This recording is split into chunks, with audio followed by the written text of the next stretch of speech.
All right, good evening. This is Tuesday, October 22nd, 6 o'clock.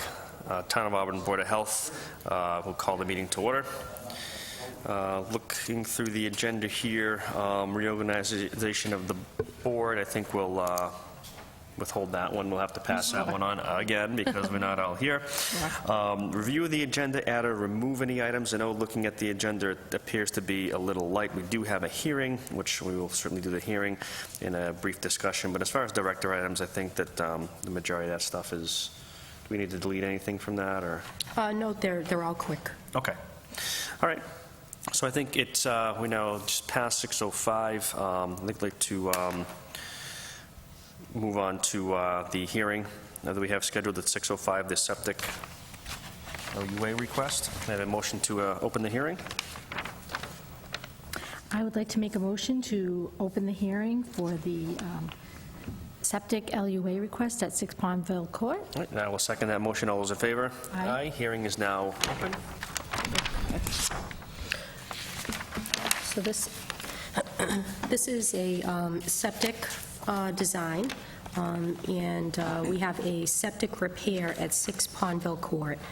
So there is an existing house, an existing septic system, and the repair design is before you. It is a Presby-type system, and the engineer has requested two requests. There's a waiver to the Town of Auburn regulation for the design plus one bedroom due to the size of the lot and the location of where the system is. And then there's also a request for the offset to groundwater instead of the 4 feet to seasonal high groundwater. There's a 2-foot offset with the use of the Presby approval system. So these are requests that we have seen before for septic repairs. The system for the 2-foot offset is allowed through the Presby type approval through DEP. So that is something that we have done before. It helps in the design of the system and how much it's going to come up out of the ground. And then we also have considered waivers to the local town regulation with system repairs. Typically, that's not something that we're flexible with any new construction. But in the past, the board has considered that request as well. Mm-hmm. Would your recommendation be that this fits within its... Absolutely. Okay. Yes. All right. So I think hearing that, I'd entertain a motion to approve the waiver. Mm-hmm.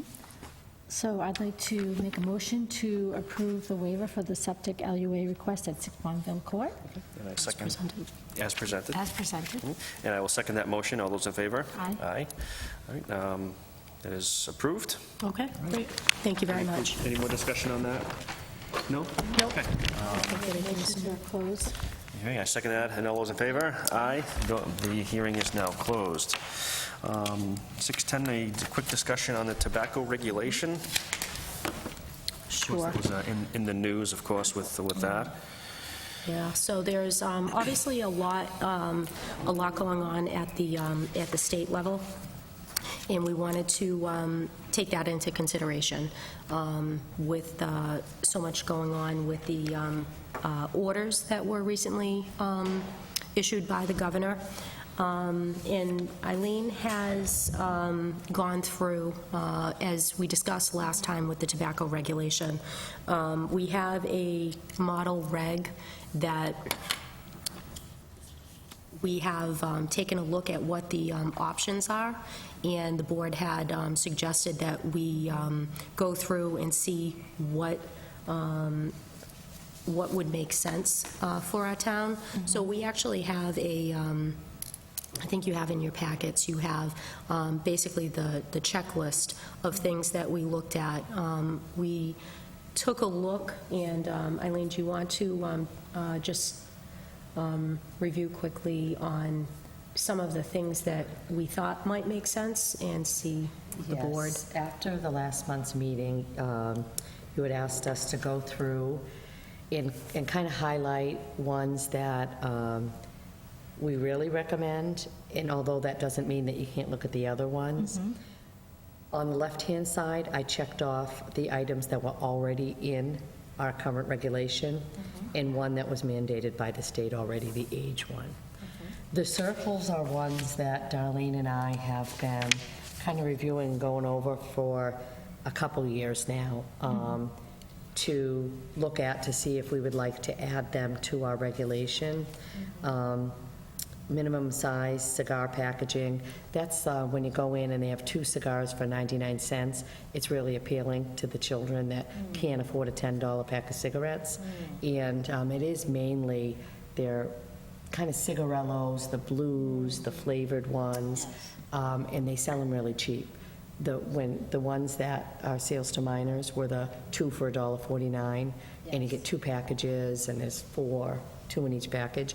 So that's what that means by including cigar package sizing and pricing. And the pricing point is, if they have a school lunch for $1.50 for their school lunch, $3, and they can take it and buy something that's, driven towards youth, then that's what they're doing.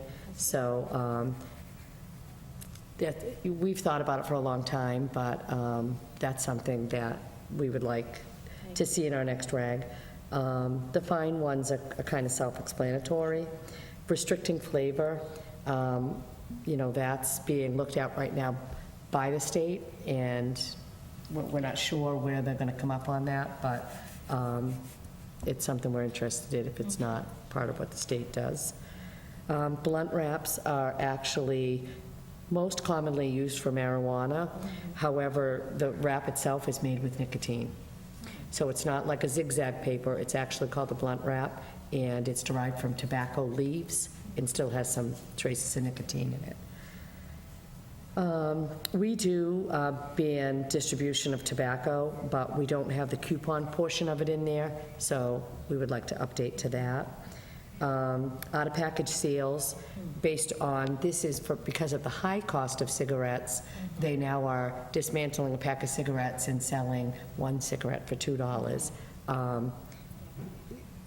We haven't seen it, I've not seen it in any inspections, but I have heard it discussed at meetings, so we'd like to make sure that if someone tried to do that as part of their operation, that they weren't allowed. We ban self-service displays. We ban vending machines already. Roll your own machines for commercial. It's when someone has one on their counter and they actually will roll a cigarette from a bag of tobacco, again, being able to sell you 1 or 2 cigarettes. We've seen it in one store, but it's not prevalent in all of our stores. Healthcare and education institutions, I don't know of any right now that are selling tobacco products. We don't have a college in town, but there are still some colleges that have stores that sell tobacco. The other items we have, however, I underlined for you what we're currently at, because I'm not sure if you wanted to go up to anything else that differs from what we have, but is what the state may have.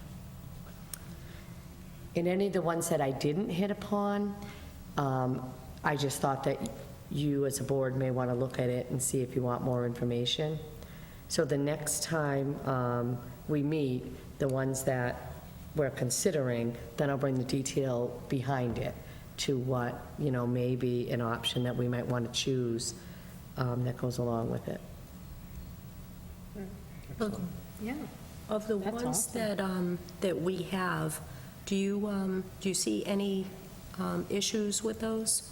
You No. comfortable with kind of that direction? Yeah, definitely. Okay. Yeah. There's some other, anything that comes within feet of something else, we kind of need some assistance on that for doing circles. Like there was a limit, they'd like to limit establishments from within 500 feet of schools. We would need the circumference to see, A, how many establishments do you already have within 500 feet of schools, and B, daycare centers are considered schools, so we would have to consider home daycare as well. And we did get a lot of this information when we were doing the marijuana circumferences. So if we wanted to consider something like that, then we would, kind of have to do up some graphs and do some work to find out what we already have existing and what would that mean for grandfathering of those establishments. I think what you put together here looks very good.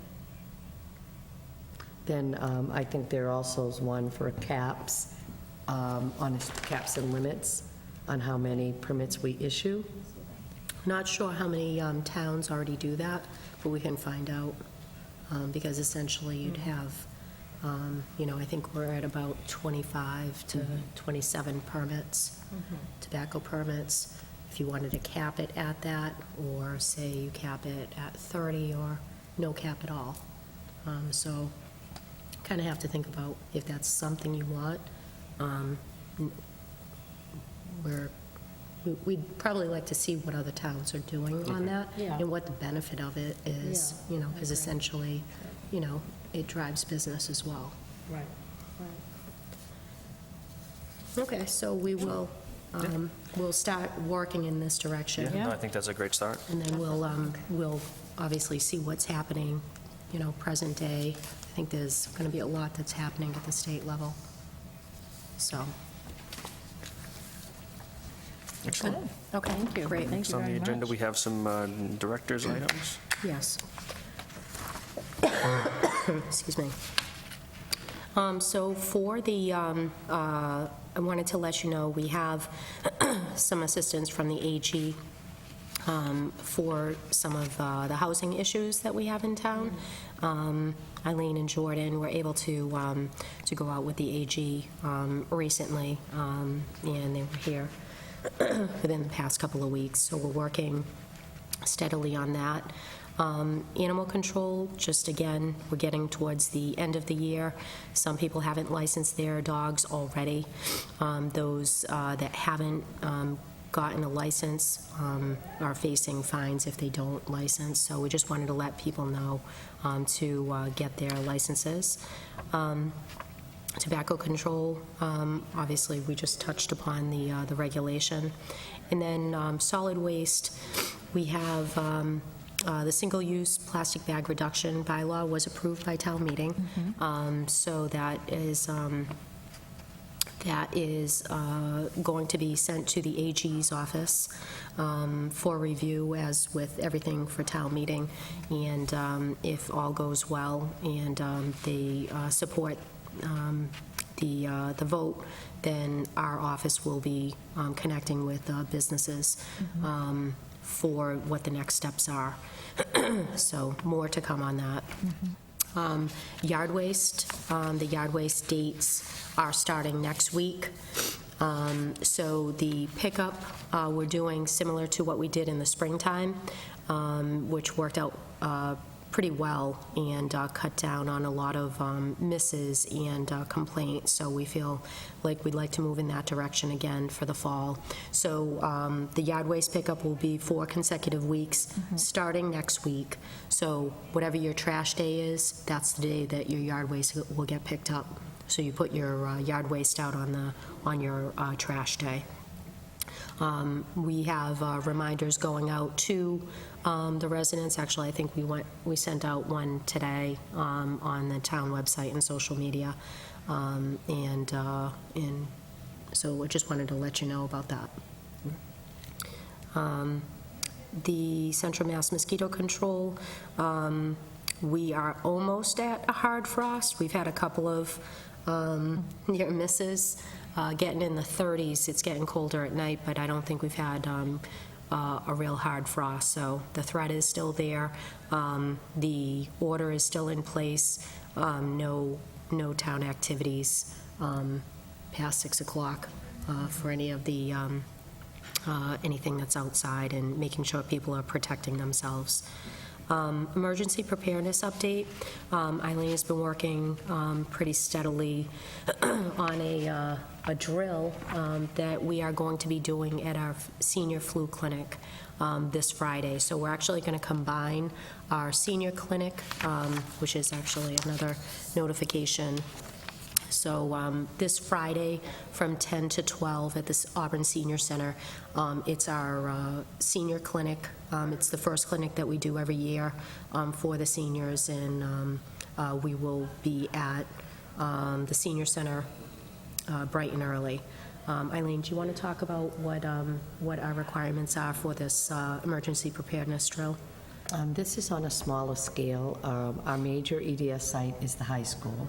I think you know that. But we actually made the senior center a smaller EDS site so that we could conduct these drills. If we had an emergency, it's near the housing.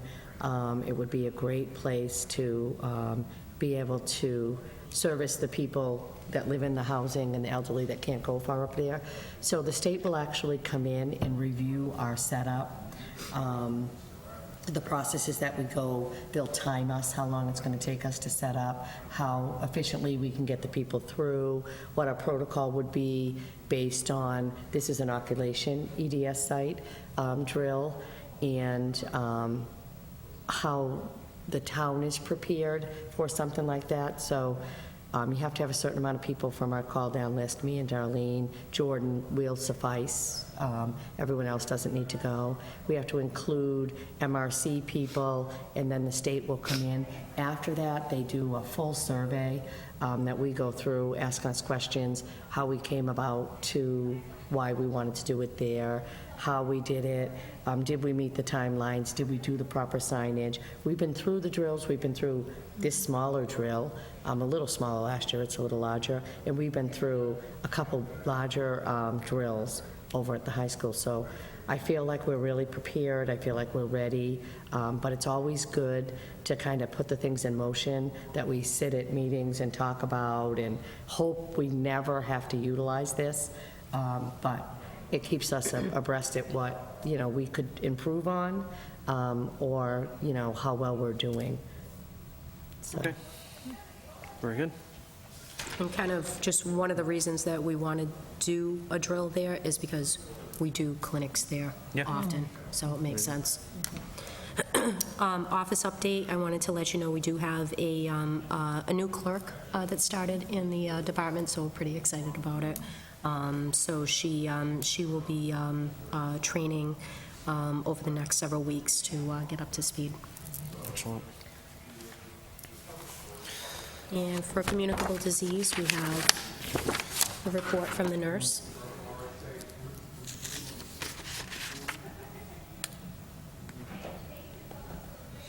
Yeah, I saw today there was a positive exposure for TB at South High School Oh, recently, so, okay. yeah. Yeah, there is quite a bit of follow-up for those cases, Oh, yeah. so. Yep. Yeah. One of my coworkers' daughter had positive influenza, so Oh, geez. Already? already. Yeah, I think it's going to be a tough season. So we have this clinic scheduled, and then we will have a public clinic to follow. We obviously take care of the seniors first. And the inspections, we can give you an update for next time. Yeah, I think that'll be fine. Okay. And from November, you comfortable with Paula sending out a couple of dates to Yes. see if that Yeah, works? fine Okay. as well. So, Any- sounds good. Any questions? No, I think things are good. Excellent. Seeing none, I'd entertain a motion to adjourn. I make motion to adjourn tonight's meeting. Second, and all those in favor? Aye. Meeting is adjourned. Thank you. Thank you. Nice. All set, Rick? 6:24. Rich.